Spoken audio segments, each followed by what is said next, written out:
ऐसा माल चाहिए. एकनाथ खडसेंचे जावई प्रांजल खेवलकर अडचणीत. ड्रग्ज पार्टी, व्हिडिओ आणि मोठा कट. एका मोठ्या नेत्याचा जावई आणि त्याच्या फोनमध्ये सापडलेले ऐसा माल चाहिए मेसेजेस. होय, आपण बोलतोय प्रांजल खेवलकर यांच्याबद्दल. ज्येष्ठ नेते एकनाथ खडसे यांचे जावई. पुण्यातल्या ड्रग्ज पार्टी प्रकरणात पोलिसांनी प्रांजल खेवलकर यांच्याजवळून आक्षेपार्ह व्हिडिओ आणि चॅट सापडल्याचा दावा केलाय. एका मुलीचा व्हिडिओ दुसऱ्या आरोपीला पाठवत त्यांनी ऐसा माल चाहिए असा मेसेज केलाय. काय आहे या मागचं सत्य?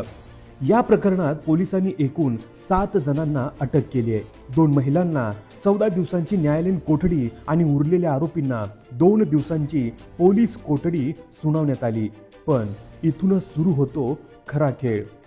प्रांजल खेवलकर यांच्या संपर्कात आले होते श्रीपाद यादव आणि निखिल पोपटानी. दोघेही कथित गुन्हेगारी पार्श्वभूमीचे.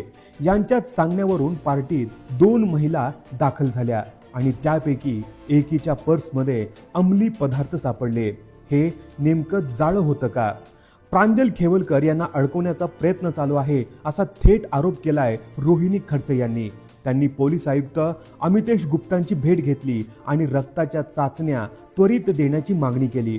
त्यांचा दावा आहे की या प्रकरणात पार्टीतील मुली आणि खेवलकर यांच्यात काहीही संबंध नव्हता.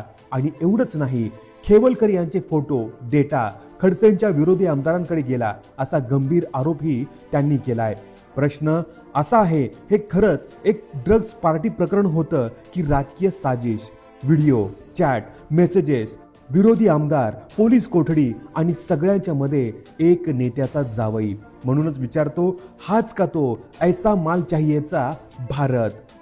मित्रांनो, या व्हिडिओबद्दल तुमचं मत काय आहे हे आम्हाला कमेंट करून जरूर कळवा.